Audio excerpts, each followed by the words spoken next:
Ya, comencemos entonces. Dudas que tengan de clases anteriores.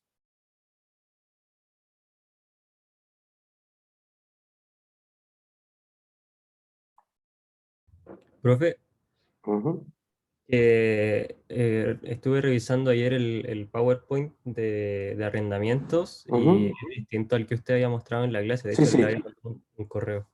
sí. Tengo que subir la última versión porque le hicimos un pequeño detallito. Era un error de tipeo el que yo mostré en la clase.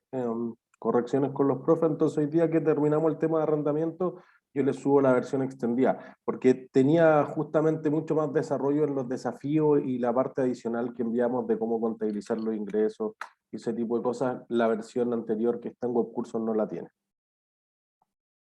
Así que Ya, sí, subo eso con el set de ejercicios ajustado, que también es lo que vamos a ver hoy día en clase. ya, gracias, profe. ¿No hay de qué? ¿Qué otras dudas?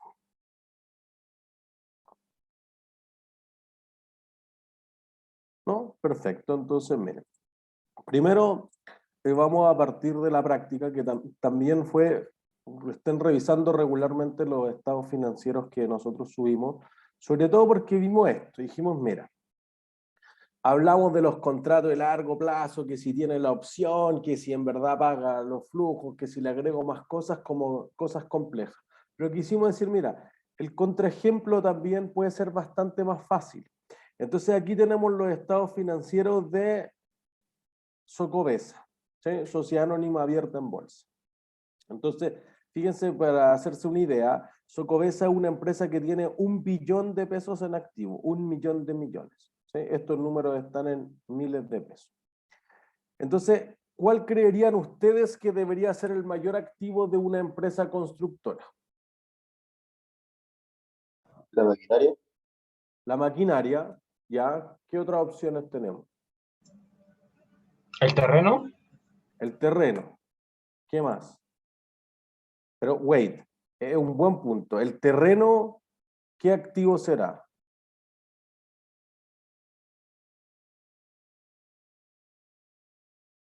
Una propiedad de inversión, ¿Por qué?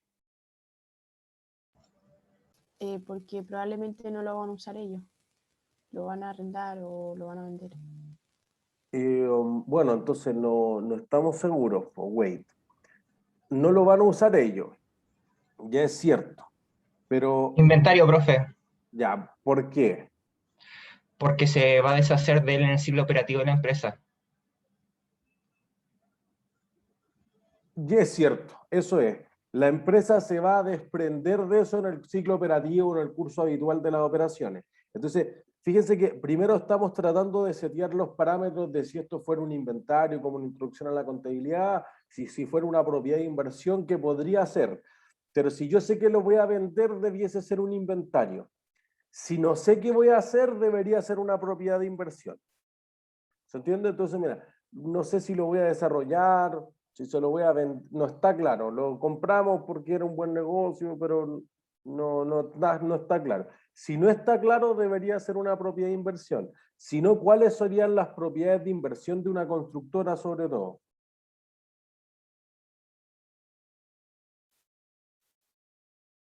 Perdón, Lucas, tú habías levantado la mano. No, sí, es que era una pregunta, que lo que usted explicaba es como siempre y cuando la constructora en este caso tenga en posesión el terreno, porque si no, o sea, yo me pongo en el caso, por ejemplo, de que otra empresa externa lo haya contratado para construir un edificio y que el edificio no sea completamente de la constructora, sino que sea de otra empresa.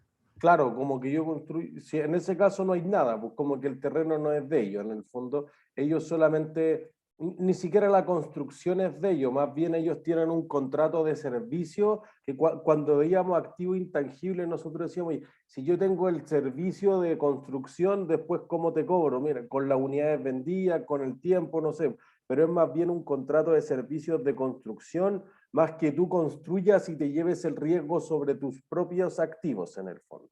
Depende, yo diría que justamente podrían existir los dos casos, no solamente en Socobesa, pero en otras empresas constructoras debiesen estar todos los casos, ¿sí?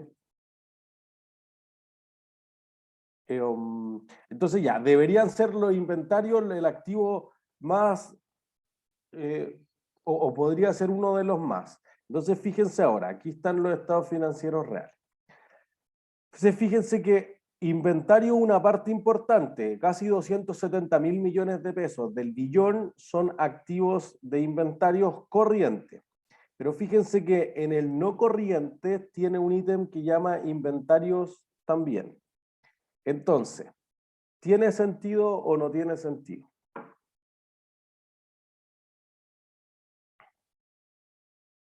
Son proyectos en proceso de ser construidos, entonces que no se pueden liquidar. Podría ser, o sea, todavía no puedo vender las unidades.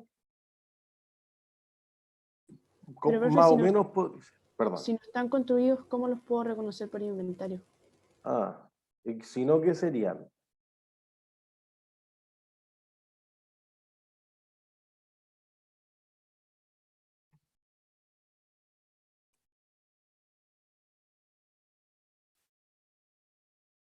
¿Cómo lo reconocería si no, Lourdes? Yo creo que por una propiedad de inversión o por una PPE.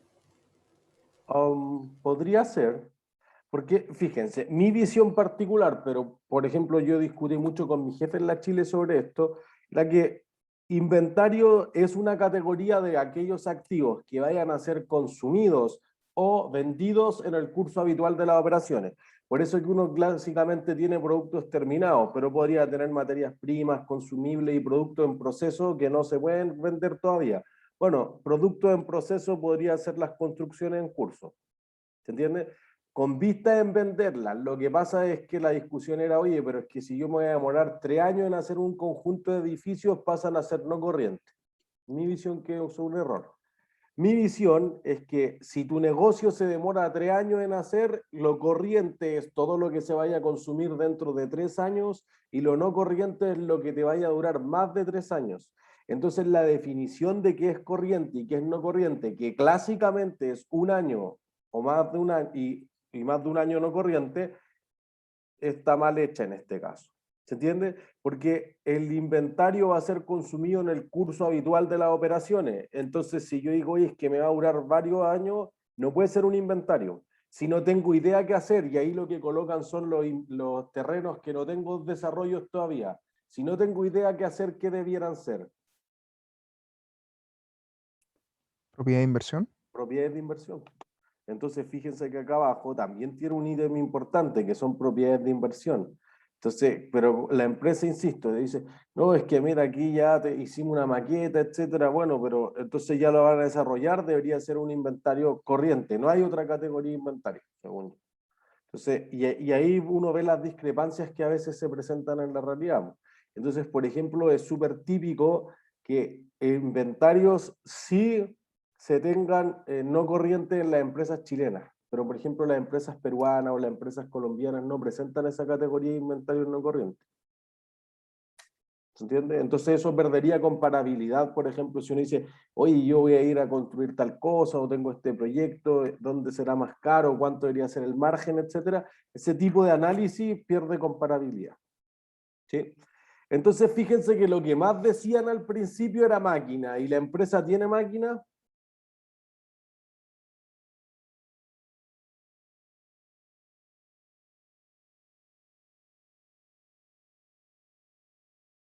¿Tiene Sí, máquina o no tiene máquina? sí, ¿Cuánta pues, plata? 16 millones. 16.000 millones, ya, 16 de mil- 1 billón, es menos del 2%. ¿Tiene o no tiene? prácticamente no. Eso, es muy poco. Entonces, aquí viene el problema. Mire, debería aparecerle una votación.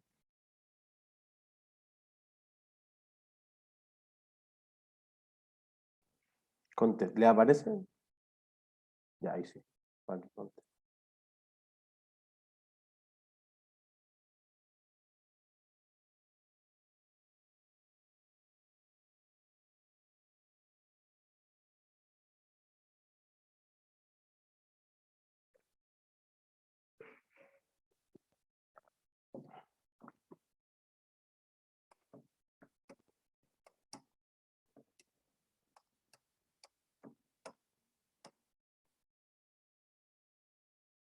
Vamos, contesten, contesten.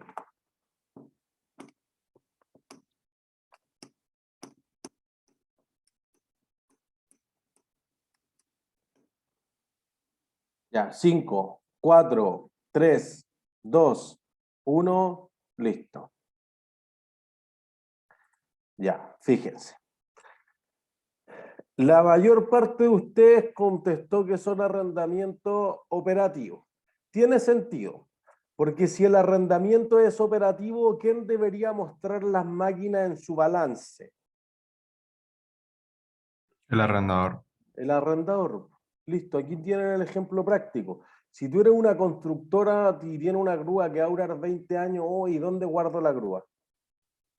No, es que a faena, bueno, y en los momentos que no tengo una faena, no, pues mejor se la arriendo a alguien y ese es el negocio. Entonces, si tú vas a una construcción, ¿cuánto tiempo va a ocupar la grúa? 3 meses, 6 meses, no va a ocuparla 10 años, ¿se entiende?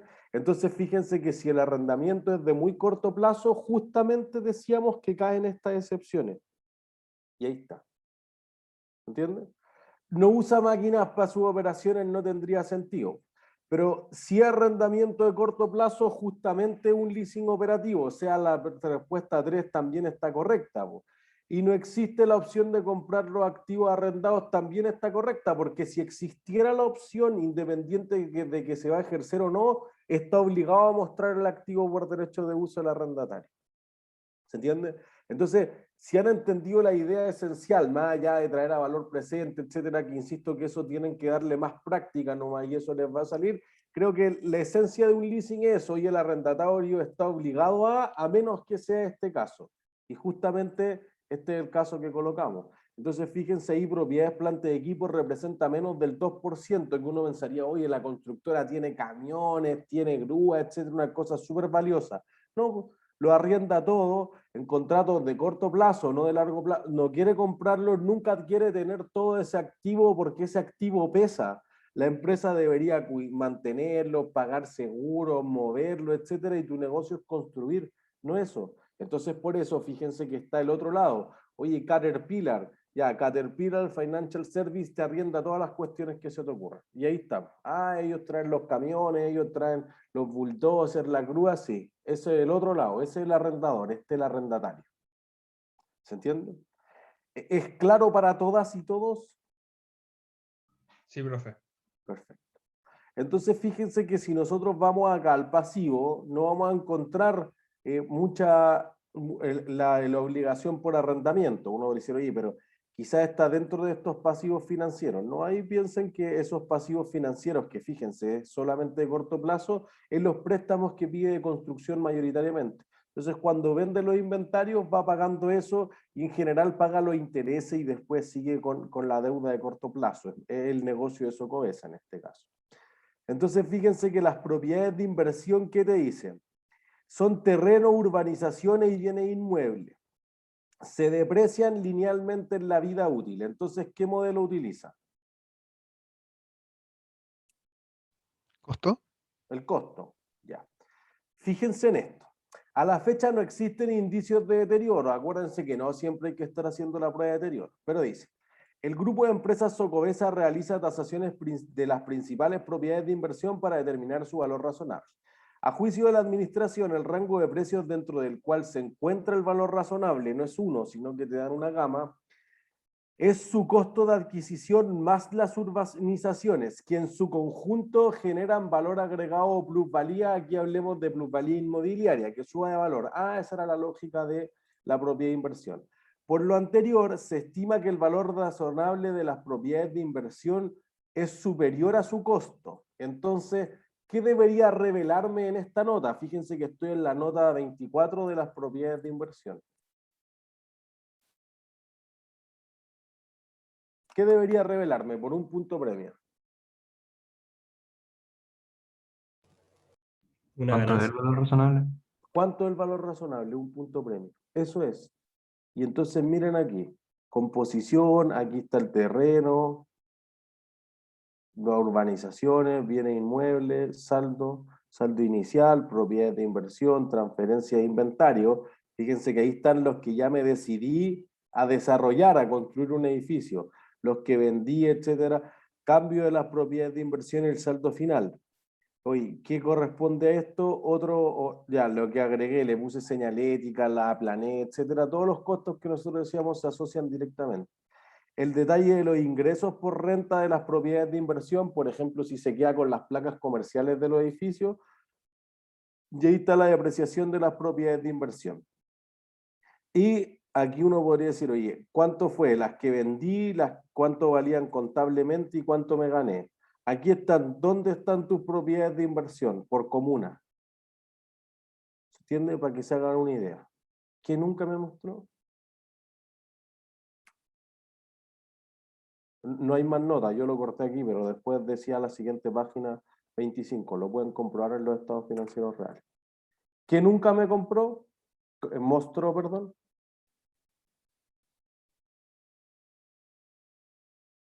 ¿Qué me debía mostrar y nunca mostró? El valor razonable. El valor razonable. Nunca mostró el valor razonable. ¿Entiendes? Y ellos mismos dicen, porque si tú me dijeras que el valor razonable es igual al costo, no hay problema, pero dice, oye, el valor razonable es mayor que el costo. Entonces, aunque tú lo mantengas con el costo, y eso debía ser evidente en el caso de Mallplaza, oye, el costo era A, pero el valor razonable era B y era sustancialmente más alto. Aunque el 2020 hubiese bajado, todavía había una diferencia importante. Y eso mismo te está diciendo acá, pero Mallplaza sí te mostraba el valor razonable y este no te mostraba un valor razonable. Entonces, le falta, no cumple con la NIC 40, esa es la idea. Entonces, fíjense que ciertas cosas en la realidad a veces no cuadran y no cuadran para empresas gigantescas de 1 billón de pesos. ¿Se entiende? Sí. Entonces, vamos a donde dejé, aquí está el set de ejercicio. Nosotros ya hicimos el 1, la clase anterior, entonces ahora vamos a hacer el 2 y después vamos a pasar a hacer el 5 para cerrar la parte del leasing.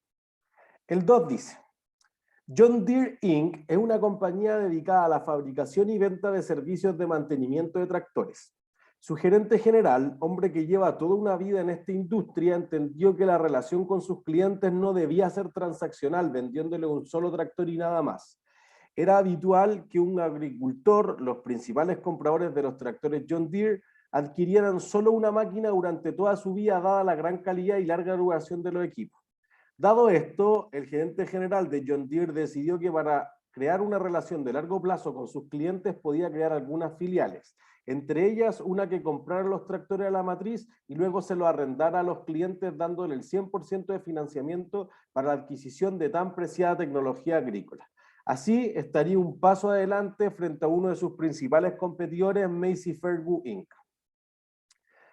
Uno de los modelos más comunes de tractor tenía un valor comercial de 15 millones más IVA y la compañía lo vendía con un margen de 20% sobre su costo de fabricación.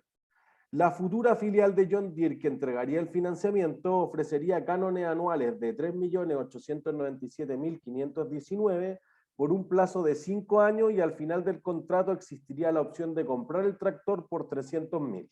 Sus sondeos indicaban que la tasa incremental de mercado era de 5% efectiva anual. La maquinaria agrícola poseía una vida útil económica de 8 años, se deprecia en forma lineal con base en el tiempo y no tiene valor residual.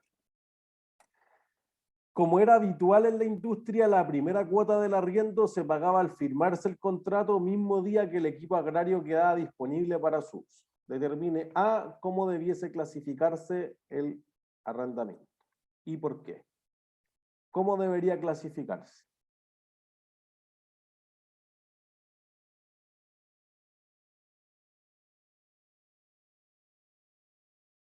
¿Qué tipo de leasing es?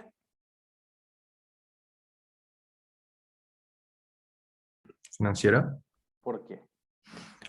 porque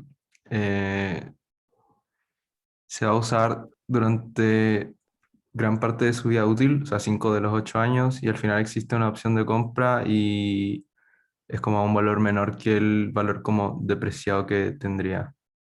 A ver, vayamos parte por parte. Yo voy a utilizar las 5 de 8 años. ¿Eso es una gran parte de su vida útil?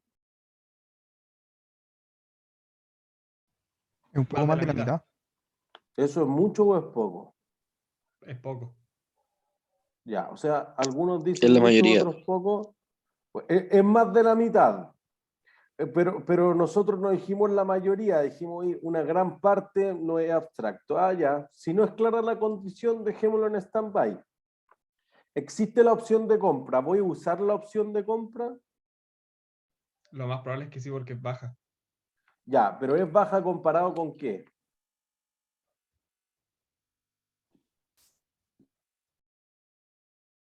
Miren, me voy a pasar.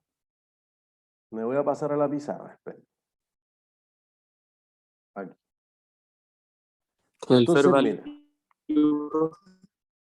pero no estamos seguros de cuánto va a ser el fair value ahí. Entonces yo voy a decir, mira, ahora vale 15. ¿Ya? Entonces nosotros vamos a decir, mira, ¿cuánto se va a depreciar el tractor con el tiempo?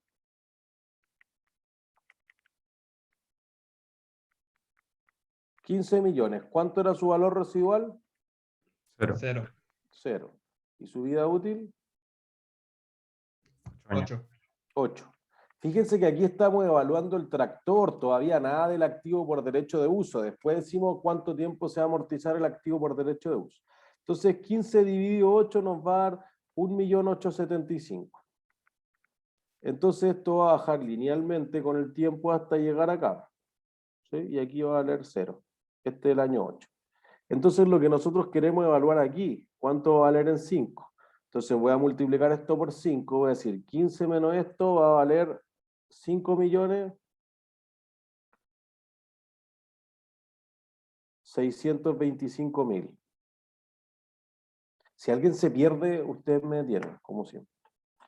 Entonces, si ustedes tienen la opción de, esto es lo que uno espera, alguien me podría decir, oye, en 5 años más el tractor no vale nada, sí, pero nadie sabe eso desde ahora. Por eso lo que uno tiene que evaluar son ciertos supuestos dentro del contrato. Entonces tú dices, mira, si no le pasara nada al control, perdón, no al control, al tractor, si no se incendia, si no se lo roban, si la tecnología no se vuelve altamente obsoleta, si no explota, entonces, ¿les gustaría comprarlo por 300 en 5 años más?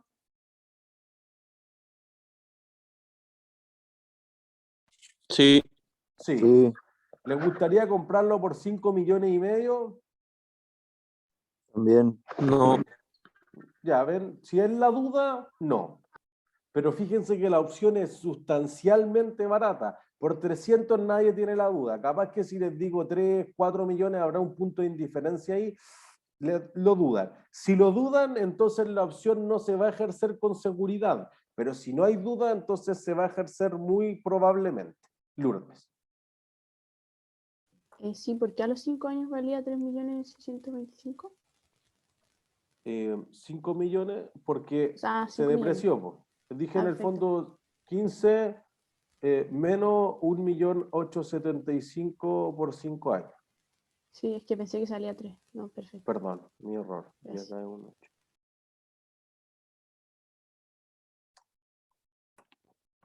¿Se entiende? Entonces fíjense que esto agrupa varias cosas.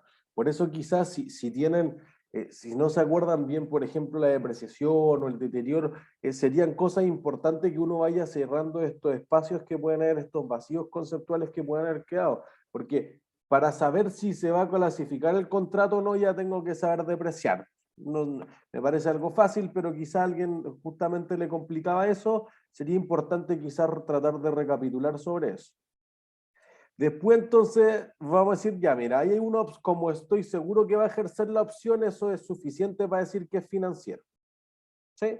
Pero alguien podría haber ido por otra parte, podría decir, mira, el valor presente de las cuotas, me voy a devolver a la pizarra, voy a cambiar de color. Entonces, valor presente de las cuotas.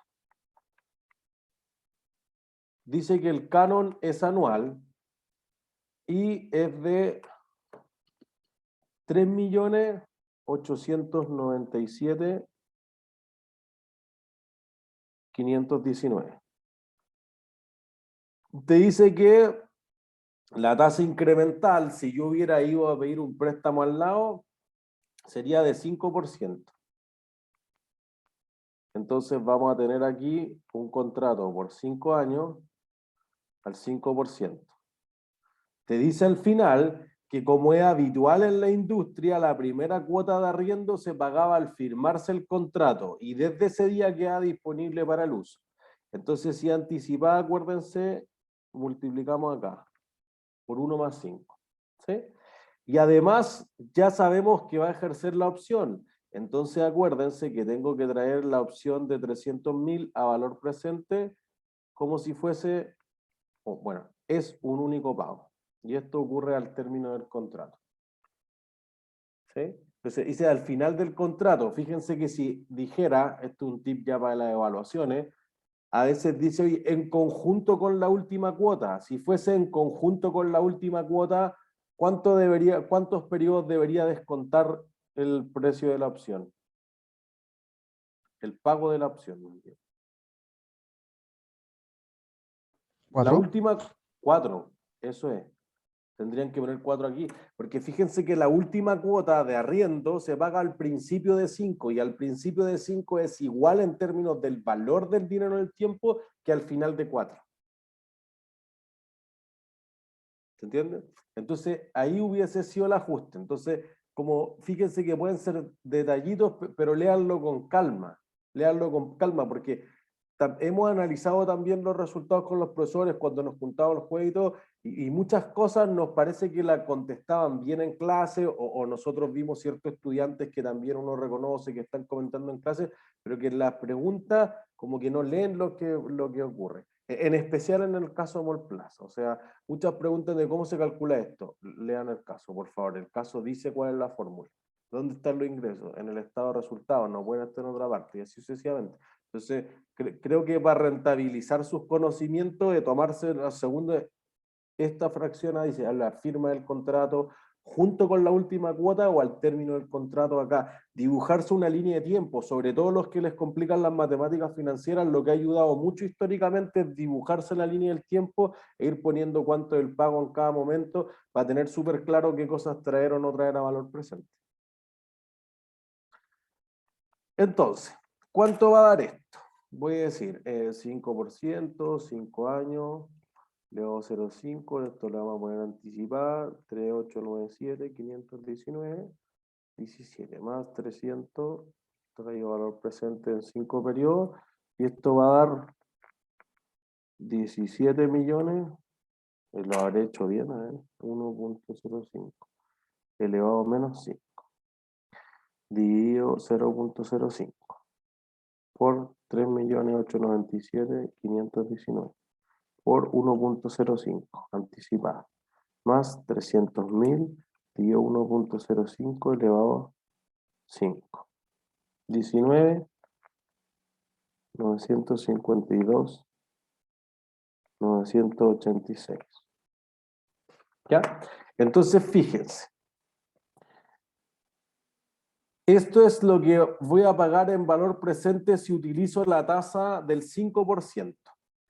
¿El tractor cuánto tiene valor razonable hoy en día? ¿Cuánto es el valor razonable del tractor?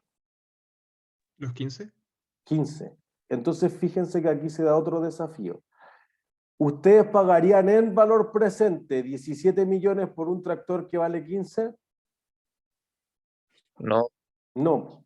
Entonces, fíjense que aquí hay otra razón para decir que es financiero. Oye, paga el 120% del tractor. Ya está bien, pero eso es empresarialmente una estupidez. Entonces, lo que uno va a decir es lo siguiente. No puedo valorizar el activo por derecho de uso y la obligación por leasing, obviamente, por 17. La tengo que valorizar por 15. Entonces, si yo la valorizo por 15, ¿qué es lo que voy a tener que cambiar en el contrato implícitamente?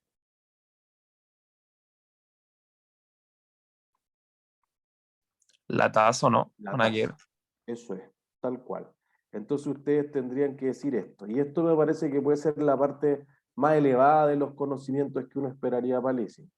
Diría, aquí hay 3.897.519. Hay una tasa aquí, 5 periodos, anticipada, más los 300.000. Y ahí tenemos opciones. Empezar a probar, pero creo que lo que más le ha funcionado fue el Excel que subimos hace varias semanas, antes de la prueba 1 inclusive, buscar la TIR ahí de esa ecuación, y eso les va a despejar cuál sería la tasa implícita. Pero siempre lo importante es la lógica. La tasa que va a aparecer ahí es más o menos de 5%. Menos de 5%. ¿Por qué? Es que me acuerdo por lo que había dicho la clase pasada, que al final, Ya, wait, es buen punto, pero la clase pasada nosotros no calculamos el valor presente, nosotros calculamos la cuota. Entonces la cuota de la panadería decíamos, oye, si baja la tasa a 1%, la cuota va a ser más baja, pero no el valor presente, porque fíjense, si yo le pusiera 3% acá, entonces el valor presente me va a dar más alto o más bajo. Más bajo. Sí, más bajo. No, más alto, ¿Cómo? menos. ¿Por qué no se está dividiendo? Ah, No. menor está dividiendo, ¿verdad? La No, relación entre el valor presente y la tasa de descuento es inversa. Mientras más baja sea la tasa, más va a dar el valor presente. Pero al menos lo positivo es que ya sabemos que no tienen claro eso. Entonces, por favor, practiquen esa parte de matemáticas financieras. Esto te va a dar 19, te va a dar 20. Entonces, por el contrario, cuando yo encuentre la tasa que está aquí ahí, para que me dé 15, la tasa debería ser más alta que el 5%. Teniendo eso claro, después busquen una calculadora en internet, usen el Excel, no sé, lo que quieran. Esa parte simplifíquense. Si aquí el objetivo de aprendizaje importante es distinguir la relación con el tiempo, evaluar un contrato, si se va a ejercer, si no se va a ejercer, si tiene una razón de negocios de ser. Por eso que mucho del tiempo que dedicamos en clases, sobre todo, a explicar cómo funcionan los negocios también, porque la contabilidad debe ir alineada de la mano con el negocio. ¿Sí? Entonces, ajá, Lucas. ¿Por qué en la clase anterior era diferente, que subía la tasa y que subía también? Porque aquí tu incógnita es esto. Yo creo que si yo empiezo a cambiar la tasa de acá, me dé 15.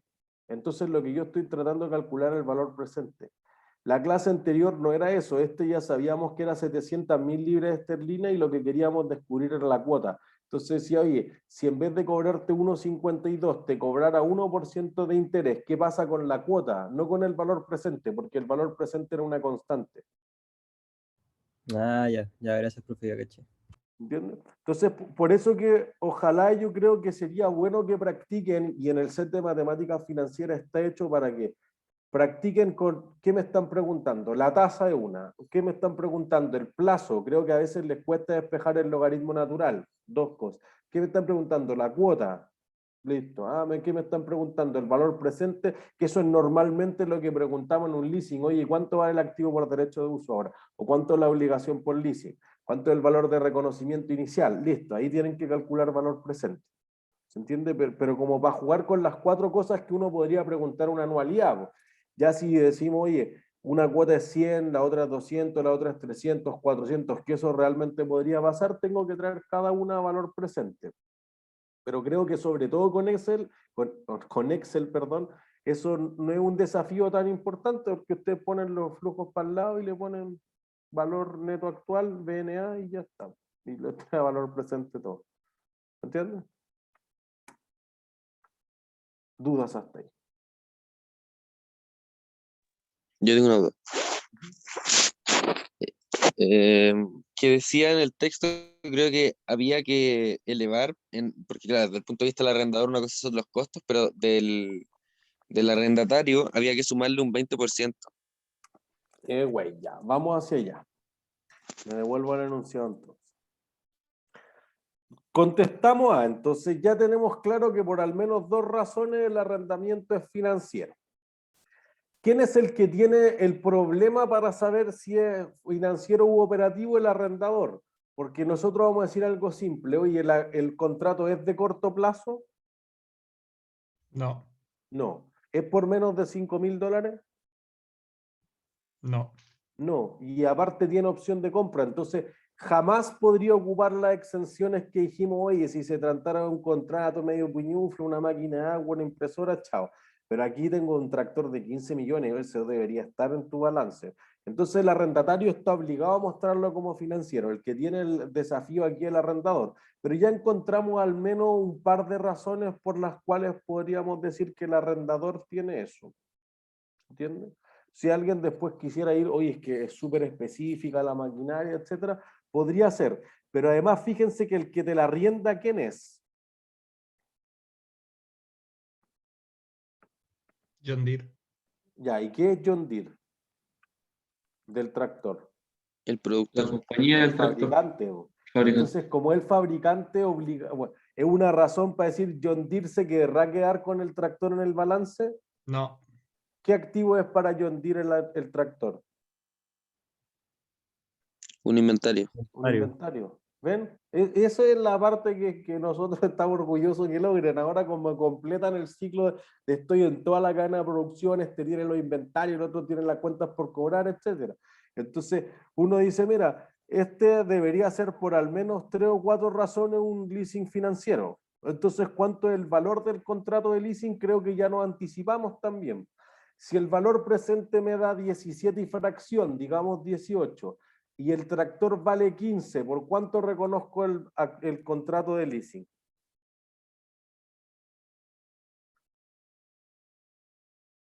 ¿Alguien pagaría más de 15 por un tractor que vale 15 en valor presente? No. No, o sea, por 15. Cualquier otra cosa sería tonto, porque diría el activo por derecho de uso vale 18, lo compro y al tiro digo, valor recuperable 15, deterioro. Eso te generaría un problema contable innecesario. ¿Se entiende? El que tú dirías, oye, pero el tractor está en perfectas condiciones.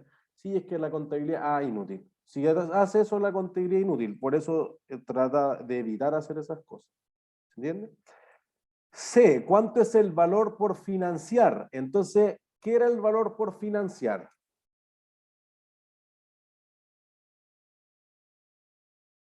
¿Alguien se acuerda? Si no se acuerdan, al lado dice, monto sobre el que se devengará interés. Entonces acabamos de decir en la B que el contrato de leasing es 15. ¿Sobre cuánto voy a generar intereses? 15 menos la primera cuota. Eso menos la primera cuota, perfecto. Fíjense que de momento no hay que haber hecho unos super cálculos, fuera del de matemáticas financieras, pero alguien podría haber justificado con la opción de compra y listo. Entonces uno podría tener varias preguntas correctas solamente teniendo claro qué me están preguntando. 15 menos 3.897.000. Listo. Insisto, habría que haber hecho el cálculo del valor presente porque no sabemos que te iba a quedar mucho más de 15. Si alguien dice, no, pues está obligado, si conozco el valor razonable, sé hacer la tasa implícita, listo. 15 menos 3, ya, te va a dar 11, 102, 481. ¿Sí? Después entonces, el arrendatario, ¿qué activo va a tener?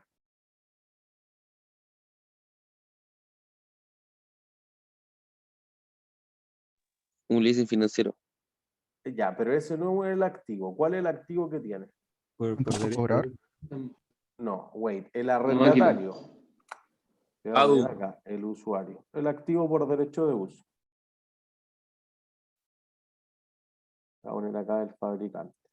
Y acá le voy a poner el agricultor. Para cuando suba esta nueva versión. Para que sea más claro.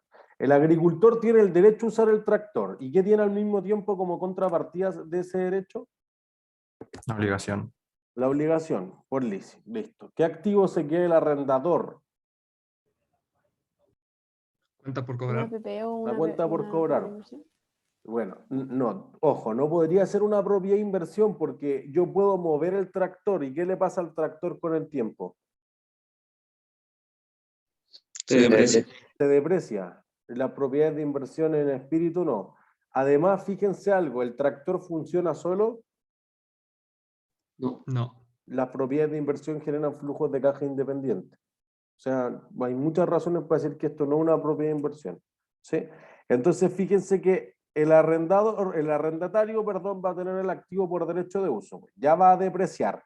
Este sí ya es un escalafón más en el aprendizaje, en el fondo. ¿Por cuánto tiempo deprecio el activo por derecho de uso? Por 5 años. Los 5 años, sí. ¿Por qué? que es el plazo del contrato. ¿Ya? Y después, Por los 8 años, ¿por qué, Rafael? porque probablemente después ejerza la opción de compra. Eso es, así que la vida útil de lo que tiene es 8 años.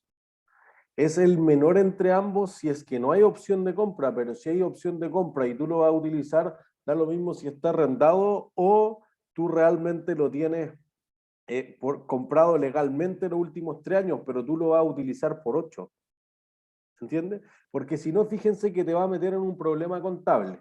Digamos que lo deprecio por 5 años, los 15 millones, 3 millones cada año. ¿Cuánto vale el activo por derecho de uso al final? 0.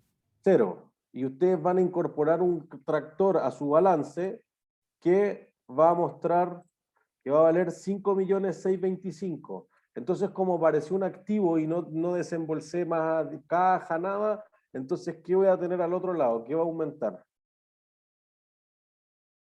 Patrimonio. Patrimonio. Eso te va a generar una utilidad. Decir, oye, te regalaron un tractor, qué buena ganancia. No es así, pues. No me lo regalaron, pues yo lo estuve pagando con sudor y lágrimas durante 5 años. ¿Se entiende? En cambio, si tú lo deprecias por 5 años, entonces te va a ocurrir que va a valer 5.625.000, y entonces tú decir, oye, cambio un activo por derecho de uso por una propiedad, planta de equipo, que podrían haber estado dentro de la misma categoría de activo por lo demás. Entonces, el efecto de ejercer la opción de compra, ¿qué te genera?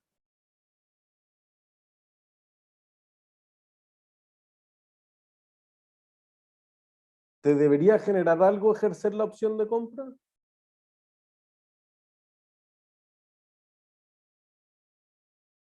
Tres años más de uso.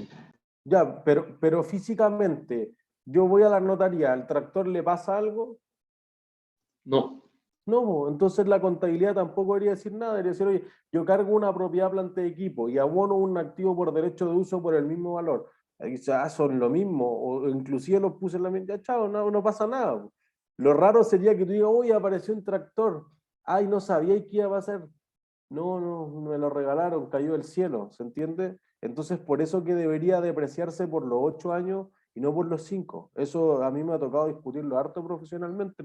No, pues lo voy a apreciar por la vía del contrato, no va, si el gasto es más grande, sí, obvio. Pero hoy tú estás reconociendo que en vez de depreciar 1.875.000, deprecias 3 millones, lo que estás diciendo es que va a llevar más gasto al principio, pero después te va a aparecer una utilidad al final. Entonces, en el neto va a crear una asimetría contable para 6 años de información mala. Ah, ya. No tiene tanta calidad esa información. ¿Sí? Entonces, fíjense. Profe, Ya, una pregunta. ajá. Ujú. ¿Eso no es lo que pasa con la depreciación acelerada? Sí, pero la depreciación acelerada es para fines tributarios y la contabilidad tributaria no tiene lógica.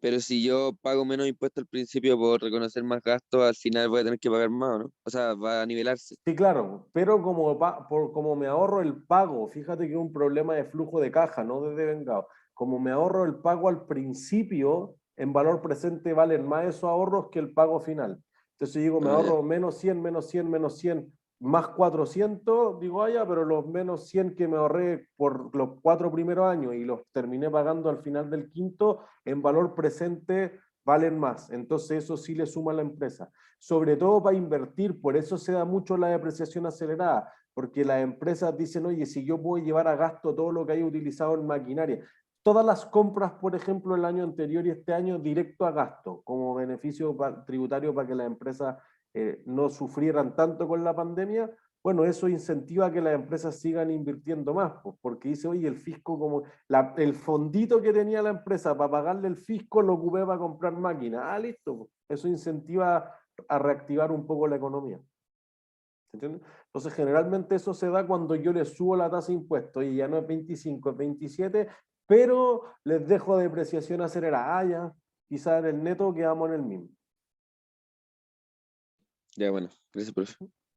Entonces, al despejar la tasa implícita iba a dar más alta, 15.76, y el valor a financiar iba a dar la diferencia. Ven que ahí ningún cálculo muy sofisticado.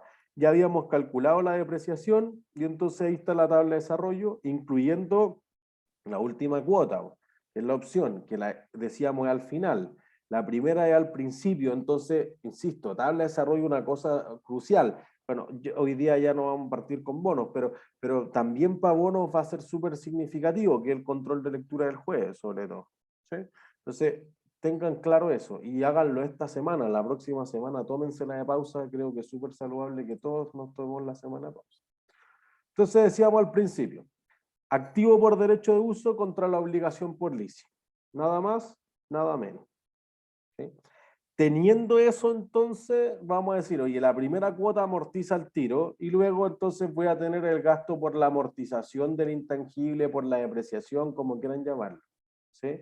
Entonces, voy a ponerle acá, se amortizará, / depreciará, por si acaso. Son sinónimos.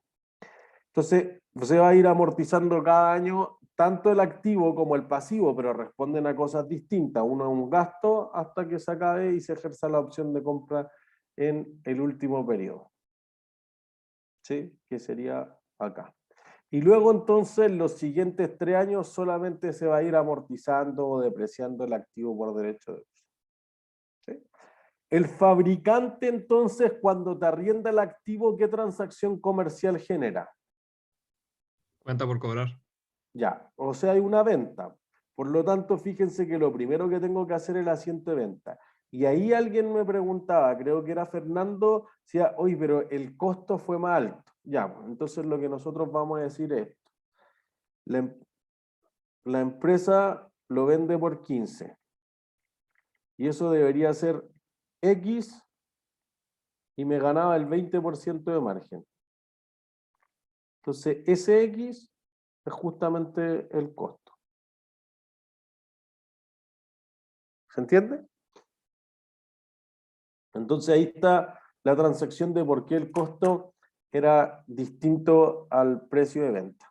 Y fíjense que son divisiones distintas, pues hay una división que se dedica a fabricar los tractores y se gana esos 2,5 millones, y otra división que se dedica a financiar esto y se va a ganar la diferencia entre los 15 millones y las 5 cuotas que se paguen de 3 millones, ¿cuánto era? Lo perdí.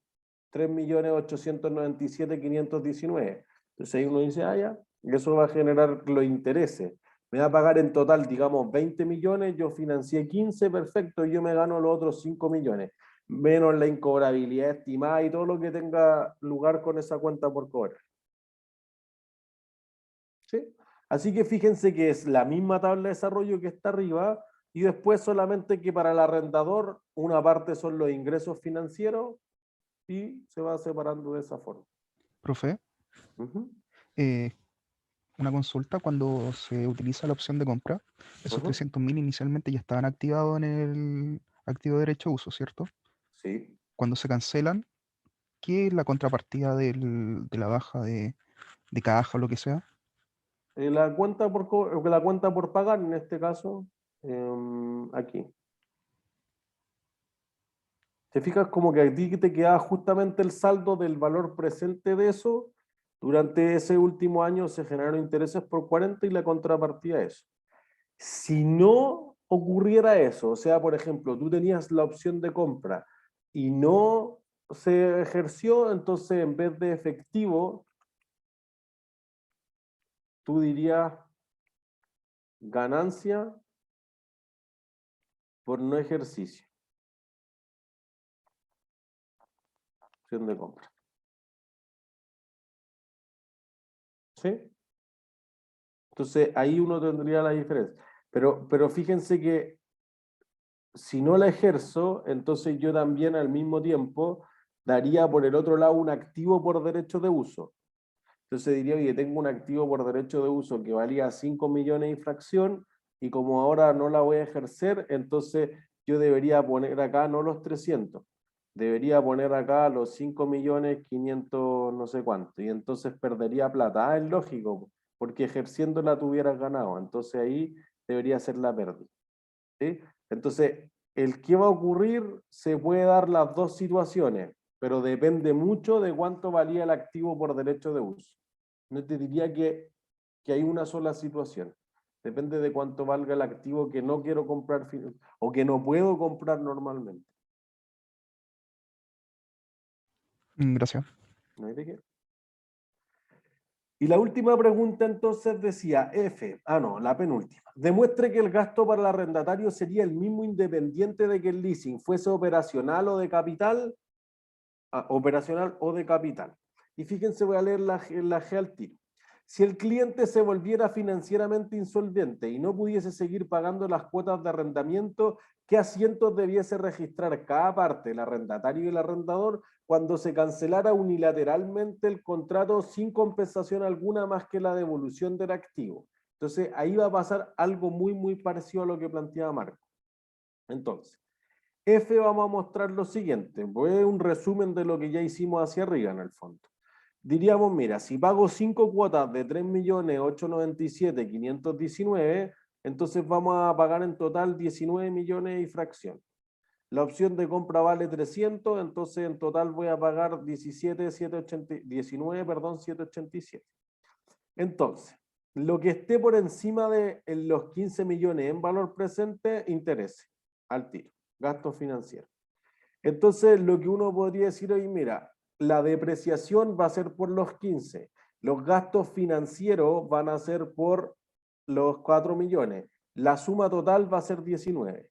Y entonces, fíjense aquí, si yo hubiese pagado el arriendo, diría, el gasto va a ser en este periodo 3 millones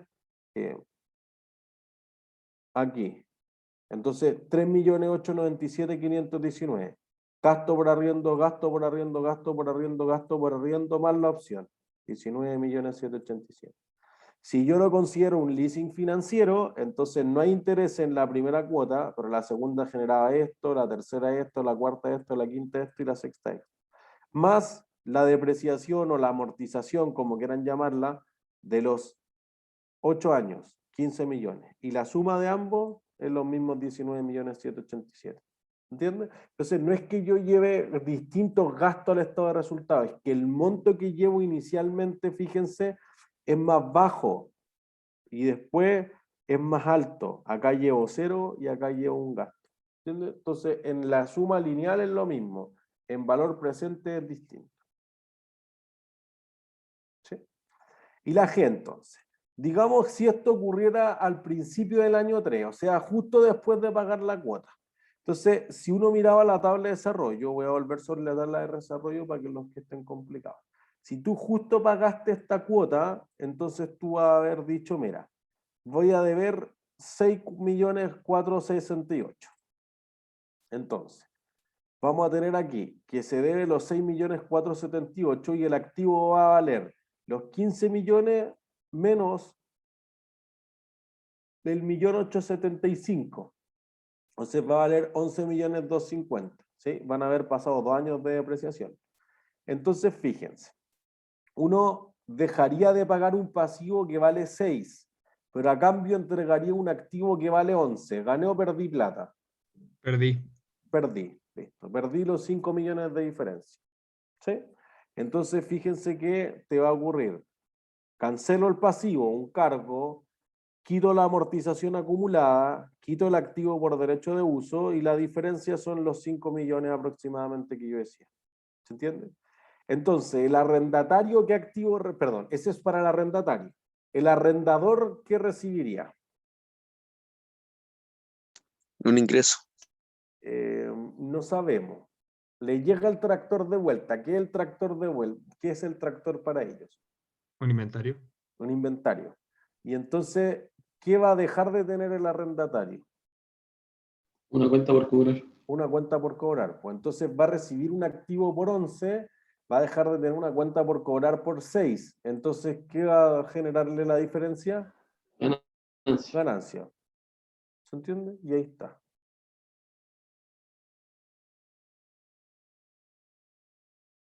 ¿Se entiende? Está ¿Dudas? bueno. Yo creo que ese ejercicio justamente cierra todo. El resto pueden practicar con la matemática financiera, etc.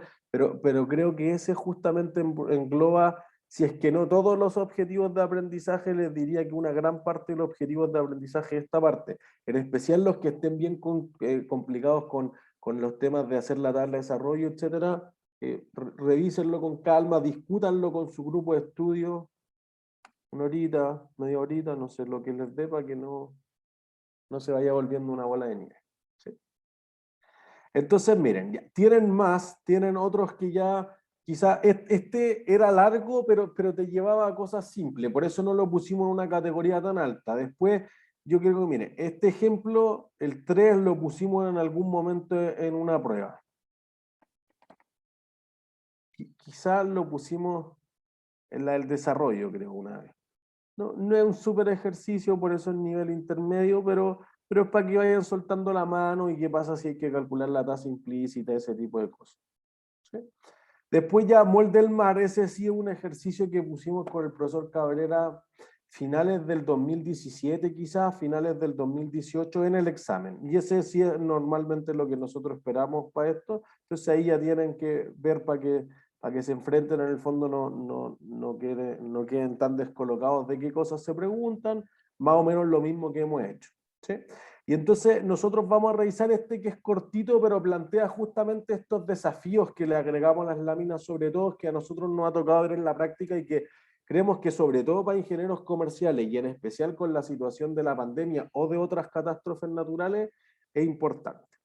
Entonces dice, el restaurante francés Le Mangianete du Paris había suscrito a comienzos del año 2019 un contrato de arriendo por 5 años que establecía pagos anticipados de 1 millón al inicio de cada mes durante el primer año, 1,5 millones mensuales durante el segundo año y de 2 millones por mes durante los últimos 3 años del contrato. Fíjense que esto es lo que se llama un contrato escalonado. Le subsidia al principio los pagos por una razón. Porque si yo te arriendo el local comercial, el arrendatario, ¿qué debe hacer con un local comercial que está pelado al principio? Equiparlo. Equiparlo. Y entonces le digo, ya, tú me lo entregaste así, nomás hay que hacer arreglos, conexiones, etcétera, y eso puede ser harto gasto al principio, harto desembolso al menos. Entonces dice, ya, pues te cobro menos, te cobro un poco más bajo y te cobro al final más alto. Listo. Llegado cierto momento, un evento catastrófico ajeno tanto al restaurante como a la firma inmobiliaria arrendadora del local forzó a tener que renegociar los términos del contrato, dejando de pagar los arriendos de octubre, noviembre y diciembre del año 2020.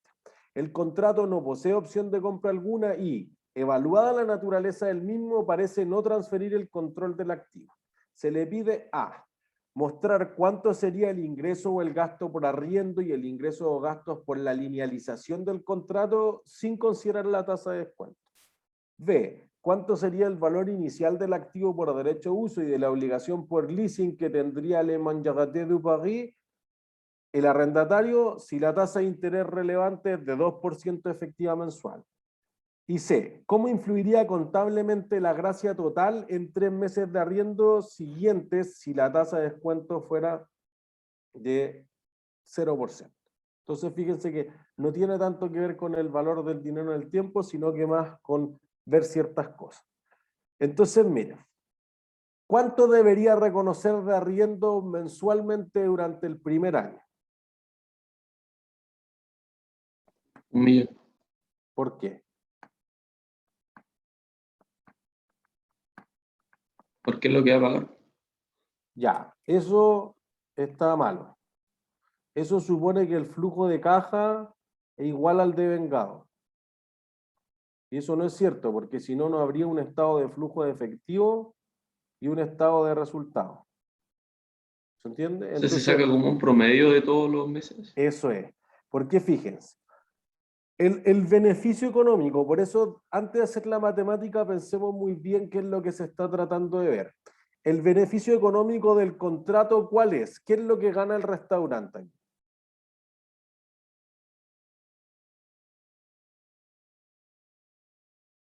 Es algo simple, no es algo contable.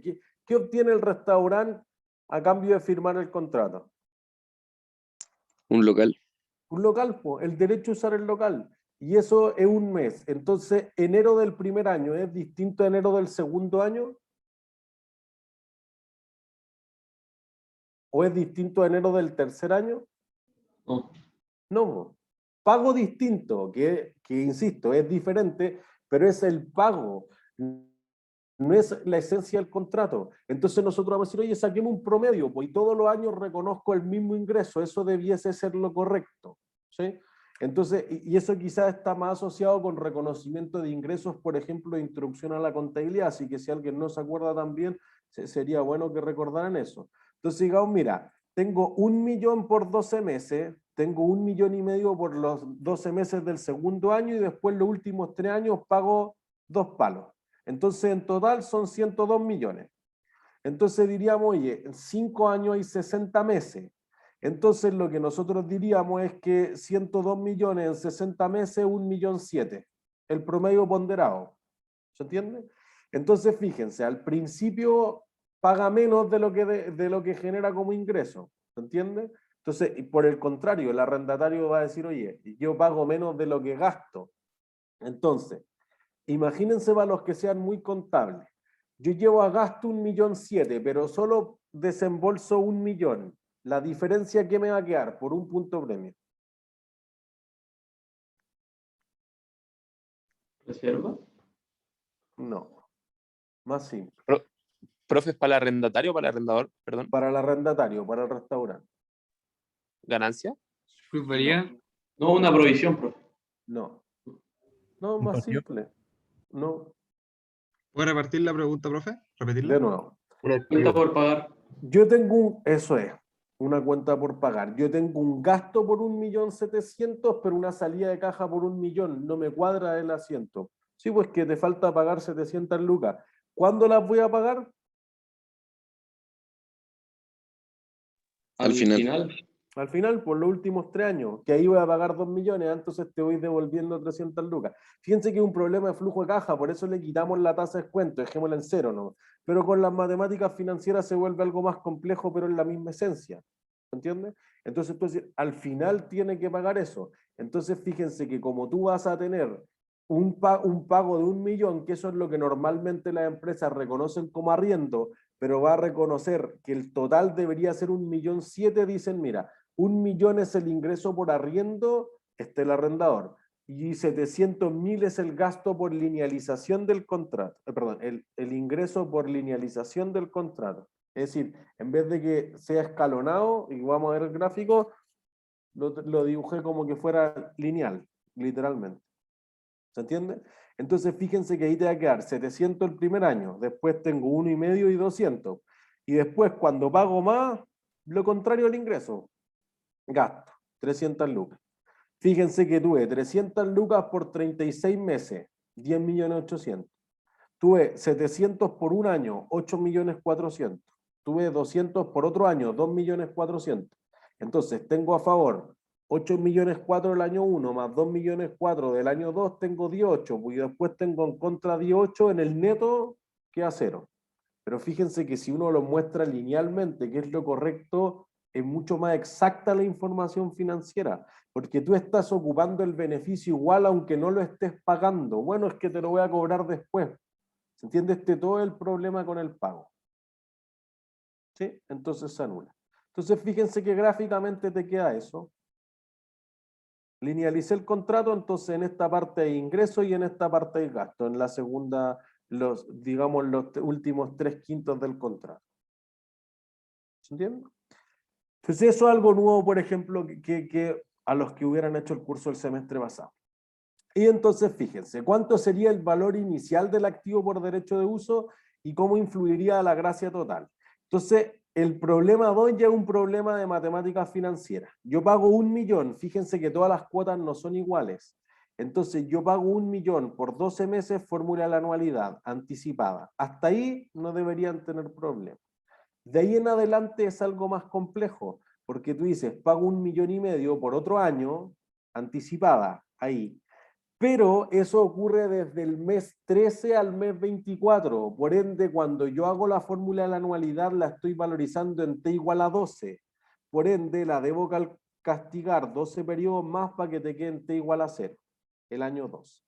Ocurre lo mismo con los 2 millones que pago por 36 meses durante el año 3 al 5. Por ende, lo estoy valorizando al final del año 2. Debo castigarlo 24 meses para que quede en el año 0. ¿Qué hice? ¿Sí? Y entonces ahí tengo lo del año 1, lo del año 2 y lo del año 3 al 5, y entonces el contrato vale 55 millones. ¿Sí? Y finalmente, y con esto cerramos la clase, te decía, ¿cómo influiría contablemente la gracia de los 3 meses? Acuérdense que no pagó por la pandemia, por un terremoto, por un aluvión, por un huracán, no sé, podría ser millones de razones que uno diga, bueno, no me pagues, igual quedamos tan amigos como siempre. Entonces, si no te paga, ¿qué cosas puede hacer? 3 cosas. Podría decir, mira, ¿hay un cambio en el contrato o no? No, mira, no me pague estos meses y págame en el futuro, no hay cambio. Si tú me dices no me pagues y no me paguen nomás, podría haber una modificación del contrato, que era lo que discutimos al final de la clase pasada. Y entonces, si hay una modificación del contrato, se va a dar esta situación. Mira, si tú pospones el pago, en 3 meses, no me pagues estos 3 meses, pero págamelo a final del 2021, 2022, listo. No debería haber efecto alguno porque te pasé los pagos al futuro. Alguien me va a decir en valor presente, sí, pero es tan pequeño que a nadie le importa. Si en realidad se da esta situación en que tú no realizas el pago, tú dices, oye, no va a pagar, bueno, entonces tengo un pasivo que vale menos. Entonces bajo el pasivo. Y si baja el pasivo y no hay nada en el activo, entonces hay una ganancia. Entonces, ya no le debo plata para el arrendatario. Para el arrendador, por el contrario, pues tengo una cuenta por cobrar que se volvió incobrable, hay una pérdida. ¿Sí? O tú podrías haber una combinación, oye, no te hago los pagos actuales y además los próximos 3 meses te los voy a dividir en los 30 meses que quedan del contrato. De nuevo, si hay un efecto. Y lo más probable ahí es que tú tengas que volver a calcular el valor presente de todo y decir, mira, como el contrato es nuevo, contabilicémoslo de nuevo. Este es el activo por derecho de uso, esta es la obligación por leasing y volvamos a hacer todo de nuevo. ¿Sí? Yo no entendí ese último, profe. Tú podrías decir, mira, si no hay ningún cambio, entonces vamos a decir, yo tengo el mismo activo por derecho de uso y el mismo pasivo, solamente que te va a pagar más adelante, no hay nada. Opción 1. Si en realidad tú dices, oye, no te voy a pagar, entonces tengo el arrendatario, ya no tengo el mismo pasivo, te debo menos porque 3 meses no te los voy a pagar, entonces como no cambia el activo, porque yo igual pude haber utilizado el local o se depreció simplemente, chao, cargo la obligación por leasing y abono la ganancia, el ingreso como que me donaste, me regalaste esos 3 meses de arriendo. ¿Sí? O tú podrías decir, mira, si además de no cobrarte aquí, en los próximos 3 meses te rebajo esto para que te quedís, porque lleváis tantos años arrendando este local, nos conocemos siempre, bueno, realmente tú dices, es como si hubiese otro contrato. Si hubiese otro contrato, entonces tú deberías volver a recalcular esto. O tú dices, oye, mira, no importa, no me los pagues, pero tampoco puedes usarlo por los 3 meses bajo el pasivo y bajo el activo. ¿Entiendes? Por Ahora esa sí, concesión que te está diciendo. ahora sí entendí, profe, que había entendido mal la primera vez. No hay problema. Entonces, esas son las 3 opciones que te ocurren y esto ha sido súper importante, sobre todo para locales comerciales ahora en la pandemia. ¿Dudas? ¿No? ¿Todas claras y claros? Perfecto. Ha sido todo por hoy entonces, que estén súper bien. Chao, chao. Chao, profe. Profe. Gracias. Chao, chao.